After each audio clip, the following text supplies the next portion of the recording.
Hi, everyone. Thank you so much for joining us in this conversation today with Kayla Kim-Bodepek and Miley Wynn, a conversation on mixed fluency.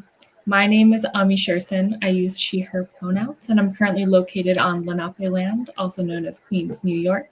I am a fair-skinned East Asian presenting mixed cis woman with bleach blonde wavy hair. I have on holographic oval earrings with a knit tan shirt, and behind me you see a bookshelf. I'm a mixed race Japanese and Chilean woman. I am a musician, facilitator, community organizer, and arts administrator, and I'm also one half of the co-founders for Mixt Collective. Super excited to be talking to Kayla and Miley today, and Kayla, I'll pass it off to you. Hi, I'm Kayla Kim-Bodepek, also known as Kim Nanju. I go by she, her, hers. I'm currently calling in from South Korea, also known as the land of Zakam, but I'm typically living in the land of the Lenape. Visual description is I'm a fair-skinned East Asian presenting mixed cis woman. I currently have long black hair. I have a yellow dress on and a white background. I identify as a Korean American adoptee, and I am a creative producer, an anti-racist facilitator, an organizer, a producer, artist, creative. Yes. Awesome. Thank you so much. What about you, Miley? Hi, I'm Miley. I use they, them pronouns. I reside on Adena and Hopewell land, also known as Southeast Ohio. As a visual description, I have short black hair. I'm wearing glasses.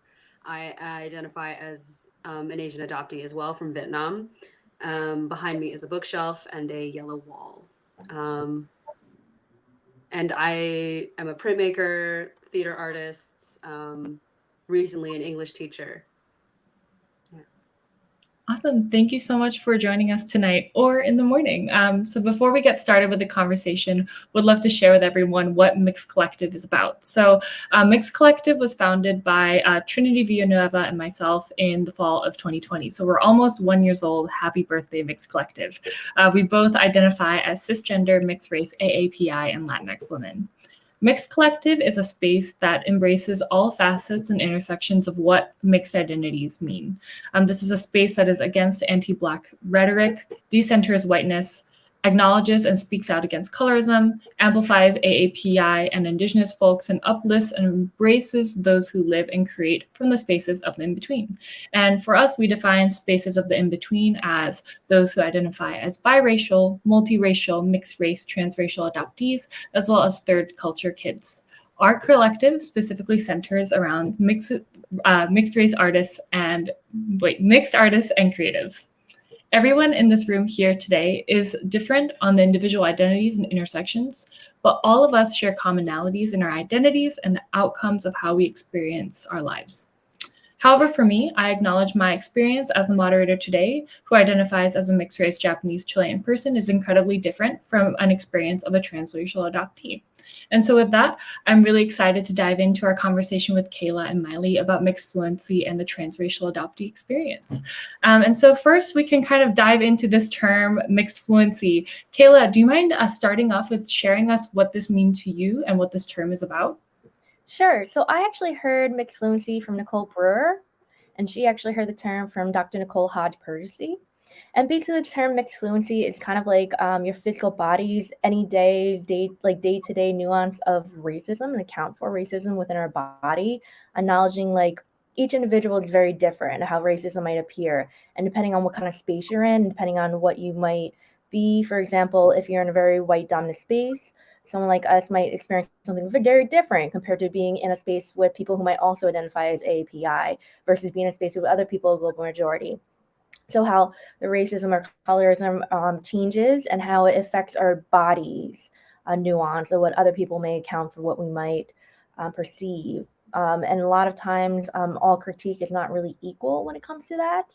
So the one thing I really love about the term mixed fluency, it acknowledges how critique and racism is very different within each individual's bodies based on our own experience, and allows us to figure out ways to disrupt it in different environments we're in. Thank you so much for bringing up that term and also bringing it to the space and also acknowledging the founders of this term as well. Really appreciate it. And so kind of diving in deeper, do you mind explaining how mixed fluency feels within your body? Yes. So for me, it's very different depending on the space. For example, in very dominant white spaces, I am very, very, very aware that I am identify as a person of color. I'm Asian or API. However, if there were other people of color, such as let's say my one couple of Black colleagues or Indigenous or Latinx, I'm also very aware of my light privilege within that. So holding space for that, and particularly in the API group, for a while, my particular body, I was always felt as if not being enough, not being enough uh, Korean enough. And it's very fascinating for me being Korean now because it's a complete opposite experience. I finally feel like I fit in, so walking around and seeing everyone like me. So that is a perfect example of mixed fluency because it changes based on different experiences, based on where you are and stuff like that. That is awesome. Thank you so much for sharing that. And I definitely want to touch on that more. But I also want to ask Miley, what comes to mind when you think of the term mixed fluency and how does that feel within your body? Well, great question. I think that for me, being a Vietnamese person, it when you were talking, Kayla, it like reminded me a little bit about like racial triangularization, about like how everybody experiences racism and oppression differently, depending on how they're visually perceived. But I think that I also was in South Korea very recently. So a similar experience in that, coming from like white Appalachian Southeast Mhm. Ohio, going to South Korea where everybody is Asian for the most part. It was a very different experience in that I could navigate through public spaces without being seen as completely different and other. But as soon as I would start talking, and they realize, oh, you're not actually Korean at all. And I'm like, no, I'm not even, no, I'm Vietnamese. I'm like totally different genre of Asian right here. Um, so the expectation was just completely different in how I communicated with others. It did really shift when I was in Korea. It almost felt like I had to apologize for not being Korean, because they expected me to be Korean. And I was like, I am not even close. Sorry. Um, but I shouldn't have to say sorry. But those are just my thoughts. That's actually so interesting you said that because I've experienced someone told me I could tell that you're not Korean by your walk. Interesting. They were like, yeah, they told me because I walk with a purpose. And I was like, I guess that's a New York, Jersey thing. So this is really fascinating, and I love how you both touched on how your mixedness feels different based on the different places you're in. So I would love to kind of dig into that deeper. Kayla, you grew up in Jersey and I'm now in Korea for the first time, and you've also lived in different areas of Europe. And Miley, being from Appalachian, Ohio, moved to Korea and other parts of Asia. I'm really interested in how your identity as a mixed person or a transracial adoptee kind of changes, or what resonates with you based on where you're living. Big hefty question. Take some time to marinate. That's a great question. I think for me specifically, being Vietnamese, and I've only been to Vietnam once since I was adopted. And most of my like travel, study abroad, working abroad has been in different countries in Asia that aren't Vietnam. For the specific reason, so I did Fulbright in South Korea, and that's why I was there for 3 years. But I had a person ask me once, like, "Oh, why didn't you do Fulbright in Vietnam? Like, where you're from?" And I was like, "Well, because I would hate to be in Vietnam working as an English teacher and having the constant like questions like, you're Vietnamese, right? You look Vietnamese. Like, why don't you speak Vietnamese? Why do you have white parents? Like, why are you an American? Like, why aren't you like, I just didn't have the strength to do that every single day of my life, which is why I picked Korea instead. Um, but I think that this, because I I do identify as a Vietnamese person, but I was raised largely in Ohio. Like, I definitely identify as an Ohioan, Appalachian. Um, but I think that it has allowed me to detach myself from any specific Asian ethnicity specifically, wherein that I find myself interested and can blend into a lot of different Asian cultural experiences. I'm not sure if that makes sense or if this sounds logical at all, but like I studied abroad in Japan. Like I learned Japanese and people mistook me for Japanese. I'm not. I've never pretended to be. And in Korea, it was the same deal. Like I learned Korean, I studied Korean, I lived in Korea, but didn't identify as Korean. But just like this detachment from a specific Asian identity has allowed me to sort of learn a lot from others and their cultures. Does that make sense? Absolutely. For me, I feel like it's changed a lot. So growing up, I was in a really diverse community, which I didn't really feel the difference of being Asian. And it wasn't really till I moved to Middletown, which it went from very, very diverse to you can count how many people of color were in the whole entire school in like one hand, including my sister and I. That I really experienced having to assimilate. And I remember like growing up having so much like racism, white supremacy in me because there's certain things like I had to do to survive. Say like, oh hi, I'm Caleb. I'm not really Asian. I'm actually adopted, so I'm more American. Just for people to like not give me microaggressions. So that was very a lot for me to have to like code switch every single day. Then going into Rutgers and having to be like, oh, what do I do now? Like having to be able to have the opportunity to explore what it means to be Korean and going through so many opportunities where I just cried, showing up into an intro to Korean culture, not even language class, and the whole entire class being Korean and not knowing what to do and just crying because of like feeling so not uh, a part of the community. To go into London where at that point I was like, okay, I'm a Korean American or mixed. And then going to London, being having to identify as American and acknowledging that that was the biggest thing that constantly kept coming up. Like, yes, but you have an accent, or like even the question where are you from wasn't really a question of at times what type of Asian are you. It was more of a question of like your accent. Like we don't understand. Like you look a certain way, but you have an American accent, but we don't know where you're from. Like that was an interesting experience for me having to own being American more.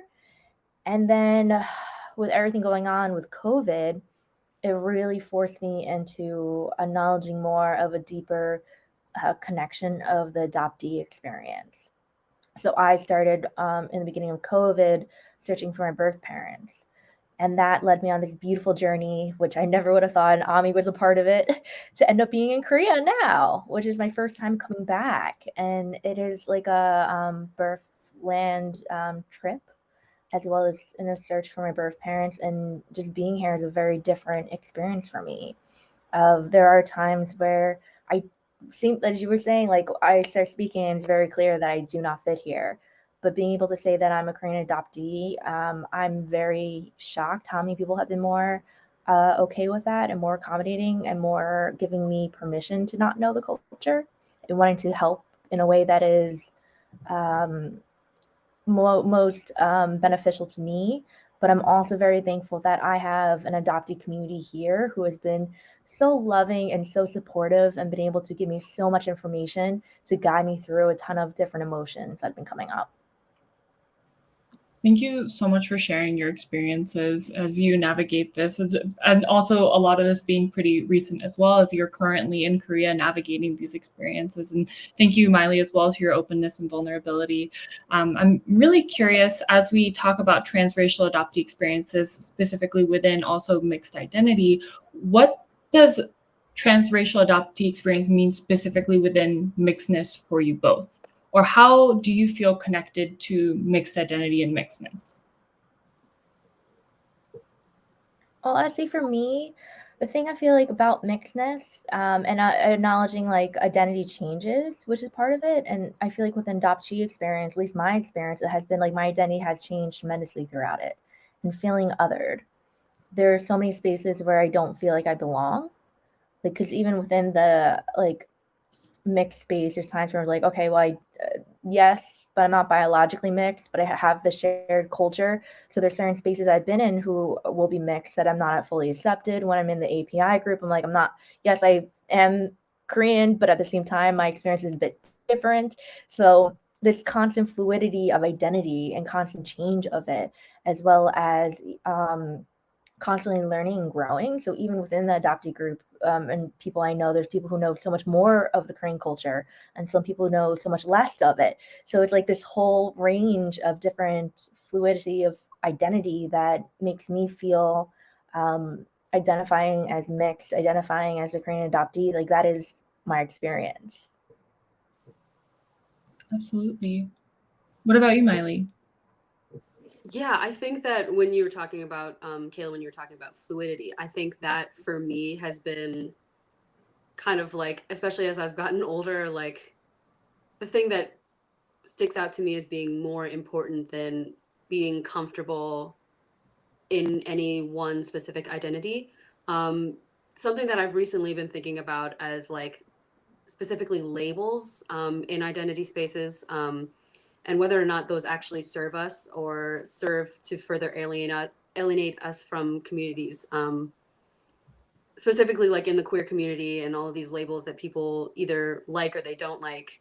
And for me, if a label doesn't serve me in that, if it doesn't make me feel connected to a community and it's only serving to make me feel ostracized or unaccepted by other people, then I don't need it. Like it's not something that's important to me. And as like a non-binary person, and as somebody that occupies a lot of Asian American mixed identity spaces, like I think that fluidity is really important. And like thinking about all of these things in our identity that are a performance, as in like gender is a performance, and like taking that sort of theory about gender performance and like sort of alternating that into like how we present ourselves in certain racial identity spaces. Code switching perhaps might be a good term for that. Yeah, it's something that I've thought about recently. Yes. And can we just thank you remind me of just like acknowledging how much like white supremacy is upholding the fact that we have to categorize ourselves in whatever terms, like even saying gender, even saying race, all these things are made up just so we can acknowledge and put ourselves in boxes to explain what we are to other people. Yeah, and it's like comparing it's really just to compare ourselves to other people. And I had this discussion actually with maybe a mutual friend about why people in higher academia love to compare themselves to Hogwarts houses. Like it's like why they need to know what your Hogwarts house is, or like what your zodiac sign or your MBTI type. It's all like these personality quizzes are just like a way to like capitalize on our obsession with our own identities and to compare ourselves and contextualize ourselves to other people in this like fictional thing that's not like what's your race, what's your gender, like no, what's your Hogwarts house, what's your zodiac sign, what's your rising sign. Anyway, just a thought. Yeah, you actually brought up something. I don't know if you've done like a social location exercise, but a lot of it is like where are you identity wise versus where's the main individual, or like not main, but like what does society say is the best identity? And all these categories at the time is constantly comparing ourselves, because this is again white supremacy concept is like if you're not white, if you're not male, if you're not Catholic, Christian, whatever it is that we would consider having the most power right now in the US. It's a constant comparing. It's like, how can you get that power? How can you do this? And it's constant power fighting or trying to get up there and the like making space or being at the table. And a lot of what I feel like with categories is doing that is just like, again, as you were saying, forcing us to compare and fight each other for a seat at something that we can just build a bigger table or make more room and be more fluid in it, and saying like, I want to actually get to know you as a person and not be like, okay, what is your title? What do you identify? I'm going to judge you based on that. Who are you outside of what you might present? Yes, thank you both so much for touching on this, and especially Kayla, what you said in the beginning, talking a little bit about the gatekeeping that can be present within mixed communities, and also you both speaking to kind of questioning labels within communities, and then how do we use labels as connection points. I really, really appreciate that, and then especially as Trinity and I organize and create this community of Mixt Collective, this is something that we're definitely always conscious about. And I really want to bring up a term. I know that, Miley, you spoke about code switching, but there's a term that Naila Hassan, who's a fashion designer and part of the Mixt community, has a fashion brand called The Other, and she coined this term called code flexing, which is being in different spaces and being able to bring a certain identity forward, or being able to explore your different identities depending on the spaces that you're in. And so this feels very present in the conversations that we're having. And so I really appreciate you both for sharing. And as we're talking about Mixt Collective as well, I'd love to pivot a little bit into both of your artistic experiences. And so Miley, do you mind sharing a little bit about how your identity as a transracial adoptee and mixed identifying individual informs your artistry, research, and also practices as an educator? Yeah, I think that, so I do theater. Largely, I'm a stage manager, behind the scenes kind of person. But I wrote my undergraduate thesis specifically on Asian American theater and anti-bias education. And something that, one of the reasons why I went to Korea in the first place, I know a lot of overlap here of our interests. I went to South Korea with the specific goal of focusing on how to become a better educator, because I'm interested in anti-bias education, of course. And I think that my identity as a transracial adoptee, and how it's informed how I communicate with others specifically about race and things, is obviously, you know, acknowledging the fact that Asian Americans have a certain place in racial spaces, that, you know, privilege in some areas of life and oppressed in others. And as a queer person as well, acknowledging that, you know, certain people, that, again, gender is a performance. How I view a student or a participant in a workshop is maybe different than how they would identify themselves. But working with youth and young people, talking about big issues like racism, classism, sexism, things like that,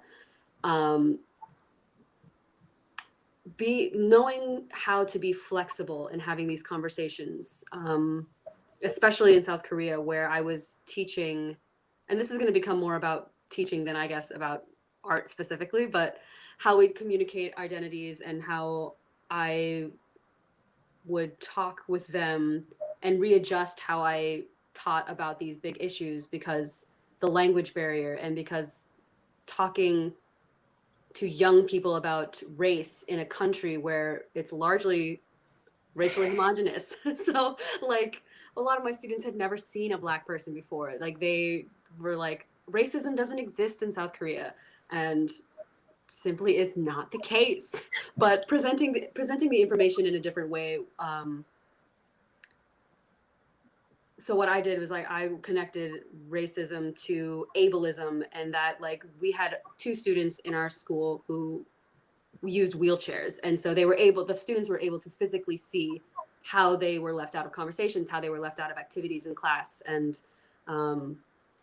they were able to sort of transfer that mindset into, like, race and class and other things like that. And I think that being a transracial adoptee, and, like, really just, like, to bring it back to being an Asian in an Asian country that's not Vietnam, where I'm from,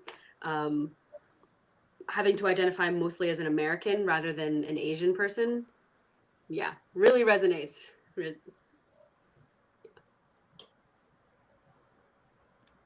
I love seeing the eyes and connection points based on what you share with one another, of just like, ah, yes. So, Kayla, when Miley spoke about being an educator and a facilitator, I immediately thought about your work, both as a facilitator and educator, working with young folks, as well as those who are learning more about anti-racism. Can you speak a little bit more to this and how your identity informs your practice and work as well? Yeah. So I think it's very hard to separate. You know, I feel like this is a thing that I hear a lot, like, oh, whatever you have personally, don't bring into your work. But I feel like that never happened to me. I think everything from the beginning of starting out, like stage managing, into directing, into producing, every single thing I've done, my identity has been connected to it. And a lot of times it's been brought up as values, and most recently has been allowed to have the term like ED&I or anti-racism, has been allowed me to express more of the type of work I do, or culturally specific work. I do a lot of anti-racism work, where I work with a lot of art organizations of how to help them look at systems and culture within an organization in order to become more anti-racist. And for me, becoming more anti-racist also includes opening intersectionality. So if we do handle race, we will also be able to talk about gender, sexual orientation, access, et cetera, ageism. And I feel like that is like once you start opening that up, that door, other conversations and changes can happen too. And I work for Rutgers Summer Acting Conservatory, where I get high school students, and we actually did open it up to college students as well, who are interested in becoming actors. And one of the things that I introduced, as well as allowing my mentor, as well as person I love working with, Marshall Jones, has offered me this opportunity to teach an ED&I for an actor class. And what the entire class is allowing students to figure out more of their identity and have conversations, and not only allow them to explore their identity and fluidity of their identity, but also what can they do to protect themselves within the industry, because typically actors are on the lower end. However, we always talk like, oh, you don't have power. But actors and everyone, no matter what position you are, you have a lot of power. It's whether you make a choice to use it or not, or what you feel support you might need, or how to look for the resources. Because one of the things that I know white supremacy is people who have powers holds information back. So there are a ton of resources out there. So the class has been really like a wonderful experience for me to see students grow or learn terms. I had a couple of years ago students being like, I had never really even heard of any of these equity, diversity, inclusion, anti-racism. And then they're now doing work. Like one of my students I'm so proud of, he's fighting his high school to change mascots from someone who's Native American to an actual, like a different mascot. He's fighting his board to do this, and seeing how much they're taking their identity into the work and being like, I'm unapologetically being myself, and I'm unapologetically going to show up and acknowledge like it might change.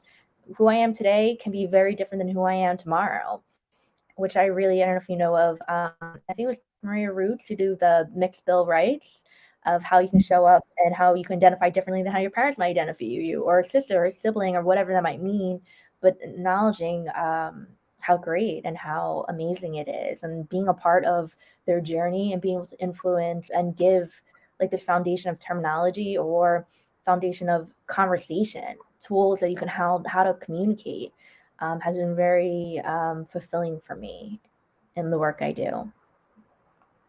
Can I ask a question? So I just want to ask a question as somebody who's also in theater and does all this stuff. Like when you're having these conversations about identity focused, any sort of rhetoric that focuses on identities, perhaps racial or otherwise, when you're talking with more administrative folks in perhaps more long established companies or spaces, have you had any pushback to like these like new terms, or like the reason, like a representation, or these current dialogues that are happening? Have you ever had any like pushback from any superiors? Oh yeah, 100%. The biggest thing I have to say right now is age. That has been a big pushback, where if I see something, but then I have a co-facilitator who is a lot older than me, says the same exact thing, they'll take that person's point of view more than me. So that has been the biggest thing like I've experienced with pushback. But with regards to like information, I feel like with anti-racism, equity, diversity, inclusion, other terms, or whatever you want to call it, I know at theater they're calling it like sensitivity coach, which I have a lot of feelings around that. However, whatever terminology you call this work, everyone has a very different point of view of how to go about it. And that what makes it so challenging and so hard for any organization, because everyone's like, okay, I have this specific way of how this work has to be done and I have to do it this way. And then you have a colleague who might be like, I think it's this way. And you are fighting about the approach instead of coming together and saying like, let's build a shared language or a shared way of how can we move forward.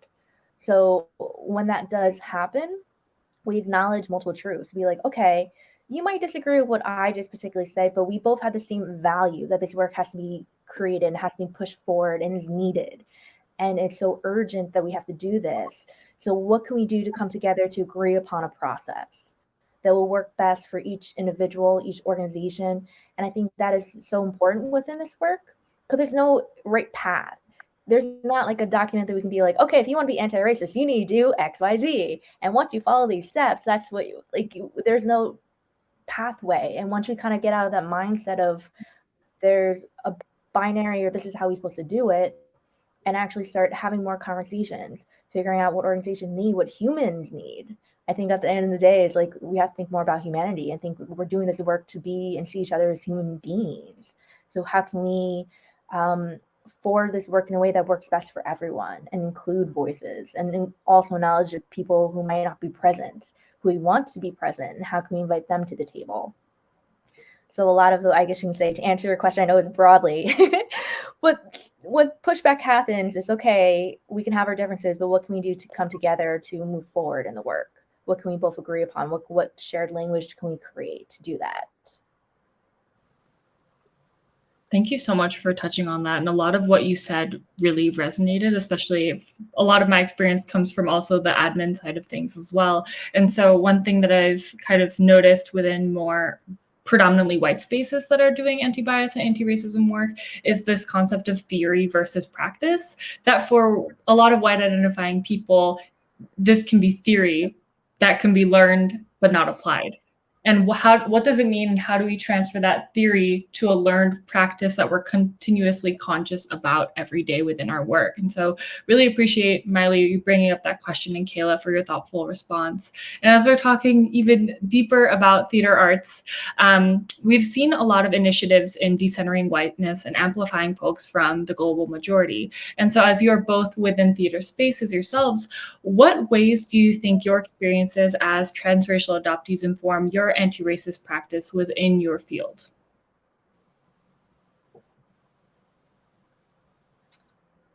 So for me, I would say that I have a lot of privileges being adopted. When I go into white spaces, if I say I'm adopted, people will be like, oh, she's not actually Asian. So I've experienced a lot of white folks who would be willing to listen to me more. I'm able to be a lot harsher. I'm able to use my privilege of saying I'm adopted and being raised by Italian, like German, Irish family as an access point to be able to get them to understand and listen a little bit more. I also, again, mixed fluency. I can go in people go majority spaces and also identify more as API and have that fluidity to be in both spaces to do that work. So being, I feel like adopted has given me the advantage or superpower, as Marshall Jones likes to say. It's my superpower. It allows me to be in different spaces to do this work and actually participate in different conversations and having this fluency of my own identity and acknowledging that it's something that I had to find or re-find or ground myself in my own roots instead of being raised in it allows me to be in different spaces and being able to see people as humans and be like, who are you? Who are you outside of your work? Who are you outside titles? I want to get to actually know you in a very different way than, I guess you can say, showing up and doing a workshop and leaving. For me, that's something that I'm trying to transfer and change into when it comes to doing this work is how do we make this process doing anti-racism work more human-centered instead of, okay, I just want to give you all these educational resources and then leave. How do we make it more actionable? How do we make it more sitting within your spirit, your body, your mind in a different way that is more of a daily practice or value that is driven? So I feel like a lot of my experience being an adoptee has helped me with that. Absolutely. And kind of speaking on the human experience of this work and how relational it is and how it's so connected to other people and other communities. So thank you so much for touching on that. Miley, I feel like I interrupted you right when you were about to say something, so I'll pass it onward to you. It's not, you're fine. It wasn't like, I suppose, a very articulate thought. I think that something that interests me about theater specifically is how it takes macrocosm and makes it a microcosm. So like focusing on like big societal issues and like whittling it down into like a living room play, so that the audience, and something that this is something that interests me, is the how audience interacts with a piece of art or a performance or anything, in that they either become a part of it, they can analyze it, they can observe, or they can become a part of it. Applied theater and theater of the oppressed, perhaps you know things about that. But for those that don't, it's essentially a practice where it was coined by Augusto Boal from South America, I think Brazil. And it's this practice of where the spectators enter they are very active participants in the art, and they he called it the rehearsal for the revolution, where it's like you are presented with a problem or an issue, and then the audience comes up with a solution, and they try different solutions in this sort of play acting space to see what would be the best for their communities. And I think that in theater that there's this sort of hyper emphasis on the human condition and like what it means to be human, and different ways of being human. And certain plays, like problem plays, allow the audience to be presented with multiple perspectives on a certain issue, and make the decision of what they think is right or wrong, or in this gray area of morality, like they can decide for themselves, which is what interests me, and this whole performance aspect of it all. But how that relates to Asian, being a transracial adoptee, unsure, to be honest. May I add to that actually? Because like you brought up such a beautiful point. I think a lot within our society, we have different systems. So you have like laws, you have people who like uphold the laws, who get to interpret the laws, whether it's police, courts, judges, etc. And I feel like theater and art and TV, film, music, we have a great impact. We get to decide whether we're going to continue all these biases, culture, stereotypes, or if we're going to disrupt it. And one beautiful thing I feel like I've seen so many theaters, as well as I'm getting plays from Adoptees experience and seeing that story and being able to be a part of that and say like, ooh, you're sharing something that I can relate to, and also educating other people about that. As well as what it's like to be mixed. There's so many different stories out there that give someone a different perspective that like will sit with you. I remember I went to London and I saw a show at the National Theatre about what it's like to be African American going to different barbershops in Africa versus what it's like to be in a barbershop in London. And that stuck with me. So every single time I walk around, I'm like, oh, I'm thinking about that. I'm acknowledging how cultural that is for them. And it just really has changed the way how I thought about it. So I think that's like the power of art, is that we have that power to change someone's perspective based on one show, or be able to make someone think, or in other cases, other shows that are harmful continue that stereotype. And I think that's one of the things about art in that way. We have that power to change minds and to cause thinking to be different. Do you mind if I investigate what you're both saying further from like a non-theater perspective? So I fully acknowledge that I may not have the language, but I'm very curious, as you both come from production and tech, producing backgrounds, kind of also within anti-bias and anti-racism work. And so for you, what does it mean to practice decentering whiteness as producers, as people in tech, rather than maybe an actor who is right in the center of performing a piece by someone who wrote it for them? Oof. What a big question. Nothing but big questions tonight. We love digging deep. For me, I think being not a performer and not having my entire career staked on how I look and how I sound, I think that it allows me to think and be more critical, perhaps in like a criticism kind of way, of the shows that are presented or like the content that's being produced. So at my university, I was asked to do diversity trainings for the production faculty and the performance faculty at my university to mixed results. And it was a very different conversation between the performance faculty and the production faculty, largely, and not to put any organization on blast, I suppose, but the conversation and questions I was asking in the production group was largely like, why do we need to have these conversations? These don't apply to us because we're not actually, no one actually can see us, so it doesn't matter if there's people of color or queer people or anybody represented. It's just if the work is good and the work is done. And the conversations I was having with the performance faculty was largely like, oh, I have this student who's international student and she doesn't speak very good English. Am I racist for not putting her in a main stage show because she doesn't speak fluent English? And just the conversations I was having were completely different based on whether or not representation, like what representation looks like versus does it even need to happen?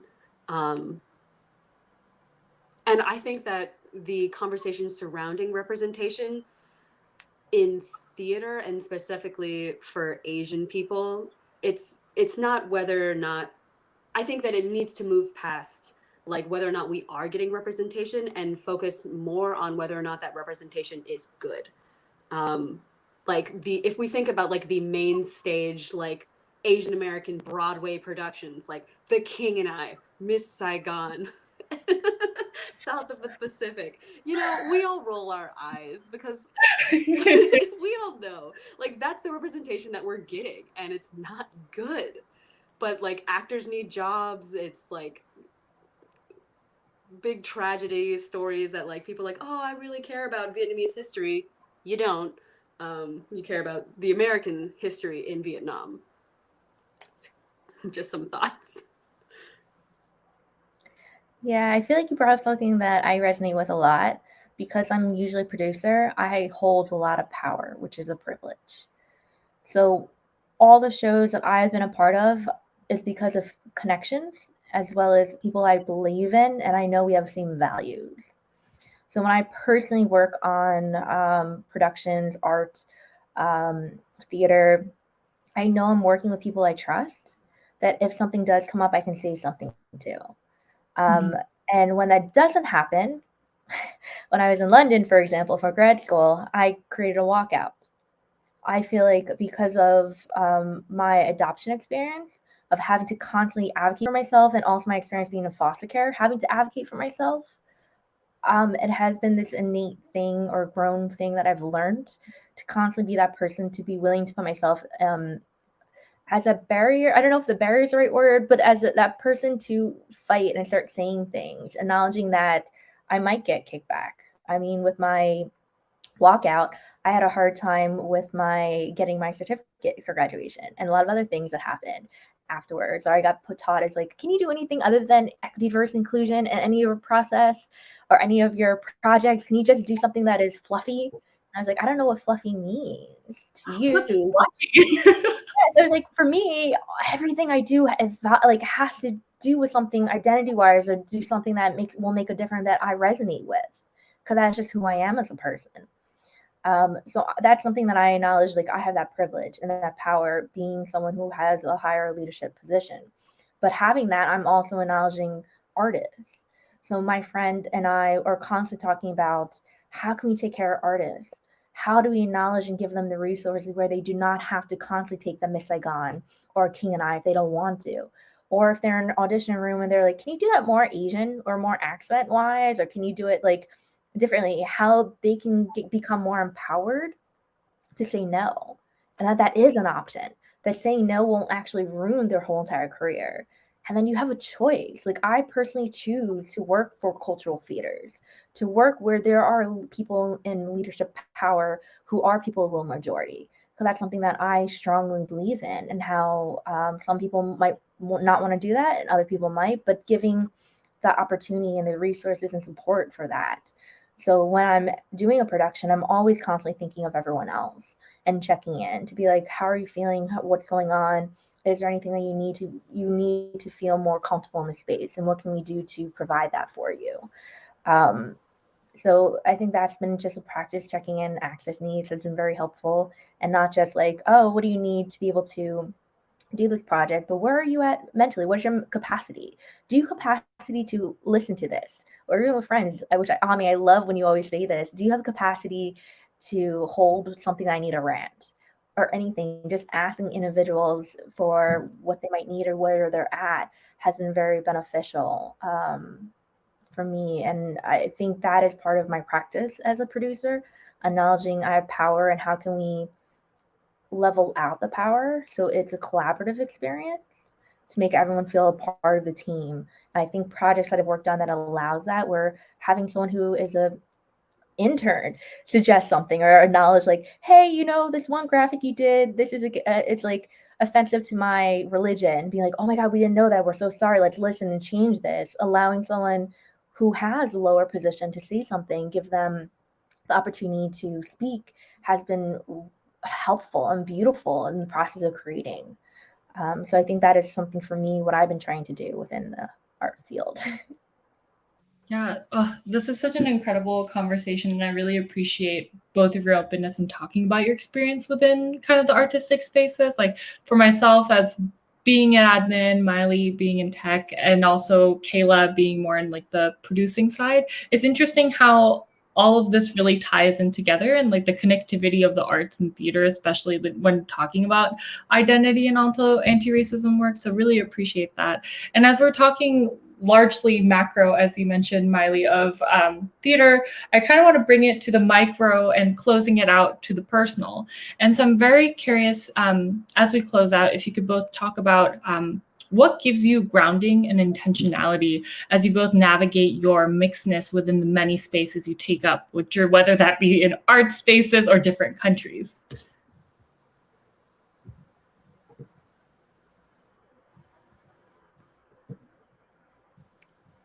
Great segue great segue into this question. Props on that.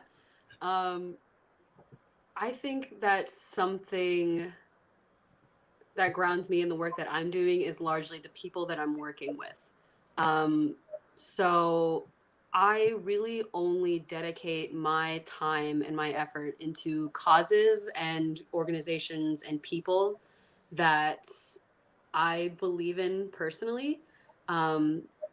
Because why would I stretch myself too thin for a company that doesn't care about me or that isn't giving me any service at all, other than money? So that has led me to a lot of like volunteer projects within queer spaces and with Asian identifying spaces. And specifically, something that I'm working on right now, and maybe I could talk about this later, is I'm volunteering with a podcast right now called the Divided Families Podcast. If you look us up on Instagram, no spaces, no caps, would love to have you over there. But we focus on stories of family separation and what it means to be a divided family, whether physically, ideologically, like interracially. So a lot of that looks like, originally the podcast started from families of separation because of the Korean War, like North and South Korea, but it has since expanded to other sort of family separation from like war or like Hong Kong, like ideologically, parents and like their younger children, and like how they feel divided because of this political uprising, political political things that are happening. And last year for Adoption Month, National Adoption Month, we had many episodes with like different adoptee authors or adoptee collective. There's a group called the, I hope that I get it right, the Adoptee Collective. They have another word in front of, but it's a collective of adoption, people who are adopted from other countries, not just Asia, but also countries in South America as well. And having conversations about what that means. And so like, just like dedicating my time to these organizations and like hearing other people's stories, to take it back to your question, is something that really drives my activism and how I make sure I don't burn out dedicating my time to like white spaces, you know? Yeah, I love that. For me, grounding involves community. So right now I am in dominantly more white spaces doing anti-racism work. So I need to have a community that I can connect to, who I can just be me and just connect around things that I might be going through. Therapy, taking care of yourself. Always think it's so critical. Healing is a form of self-resistance and is active resistance. So reminding that we don't always have to be in action, that it's okay to take time for rest, to take care of yourself. That helps me ground. Good food. I feel like food, yes, take care of your body and the things you need. There's times where I'm like, my body just wants food and my body needs to just stay in bed and just listening to it.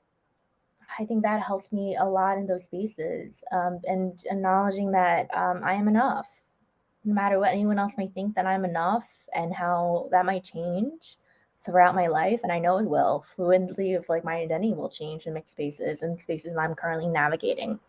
And that right now I'm in the right space and the right time and the right person to be doing this work.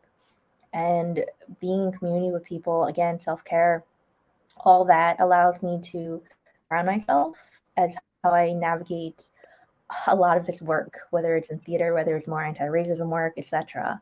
For me. Wow, everything that you both have said has resonated so much, and it's conversations like this that give grounding and intentionality for me, and I think also a lot of other mixed folks. And so thank you, Miley, thank you, Kayla, for taking time out of your days, whether it's morning or evening, to speak to us about your experiences. And also a big shout out to Mixed Asian Media Fest for inviting us to have this panel. And before we close out, would love to see how we can continue to support you and elevate you. What are you up to? Where can we follow you? We want to learn all about you. Already plugged the podcast, would love to plug it again. Divided Families Podcast, no space, _, on Instagram. Love the team over there and love getting to work with different storytellers. Yeah, follow Divided Families Podcast. For me, if you like to follow me, I have Facebook and Instagram and website with Kayla Kim Vodapak. I'm also working on this amazing, I wrote a 10-page, 10-page play about what it'd like to be an adoptee dating via COVID. And it's really funny. And it's going through Stream On, which I'm also associate producer of this amazing community that is doing plays as well as doing anti-racism work through art and using your identity to influence your power of telling stories. So you can go on Facebook, Stream On Productions, as well as if there's any high school students who are in acting and interested in doing a program to further your mindset training. We also give college credit through Rutgers. You can also look up Rutgers Summer Acting Conservatory or RSAC. Love all the plugs. Would love to continue to support the both of you. And also would love to plug an event that the Mixt Collective is hosting alongside the other, Navigating Code Flexing, a salon chat with Nail Hassan, which we mentioned prior, who coined the term code flexing. She's the founder of this beautiful collection of clothing and fashion and stories called The Other. You can see her alongside 3 different artists. We'll have a dancer named Rebecca Fitton, poet Lauren Bullock, as well as facilitator Ali Villeda Maiden, who's also an Ohio native, into this space. And so hope that you all can connect not only with Miley and Kayla, but also the Mixt Collective community as well. So thank you so much for joining us today. We hope you have a lovely rest of your festival, and we will chat more soon. Bye, everyone.